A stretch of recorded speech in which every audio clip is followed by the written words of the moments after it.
Det var bare hænder. Det var mine hænder. Og det er fordi, jeg gerne vil sige noget om hænder i dag. Jeg vil gerne sige noget om det, der hedder puskefingre, som er det der fænomen, at man ikke kan rette sine fingre ud. Man kan ikke strække sine fingre. Typisk lillefingeren og ringfingeren hedder det vel. Og det er jeg blevet ramt af. For mig startede det med, at jeg opdagede, at jeg havde fået sådan nogle små knuder herinde. De gør ikke ondt. Men det betyder, at jeg på sigt ikke vil kunne strække min ringfinger og min lillefinger.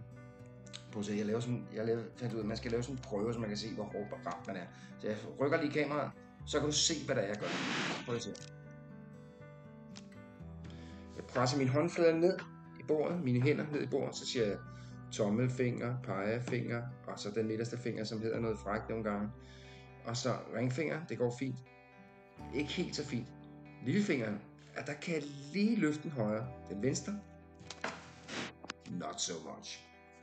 Er det farligt? Nej. Er det irriterende? Ikke nu. Det kan opereres. Man kan få lavet det på et privat hospital. Der er nogle forskellige faktorer, der kan udløse det. Man ved ikke helt præcis, hvad det er. Der er noget arvelighed involveret. Og ellers så handler det om rygning, alkohol, diabetes og ja, alder. Det rammer typisk mænd, og det rammer typisk mænd over 40. Og jeg er jo et lille stykke over 40, ret beset. Tjek om du har det. Hvis du har det, så lad være med at gå i panik, fordi at det kan helbredes.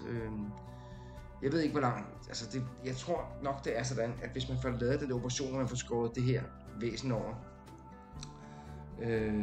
så tror jeg det kommer igen. Jeg tror ikke man kan altså ikke sådan helbrede det som sådan, men man kan udskyde processen, eller hvad fanden det nu er man gør, ikke? Don't panic. Det er bare det, ikke?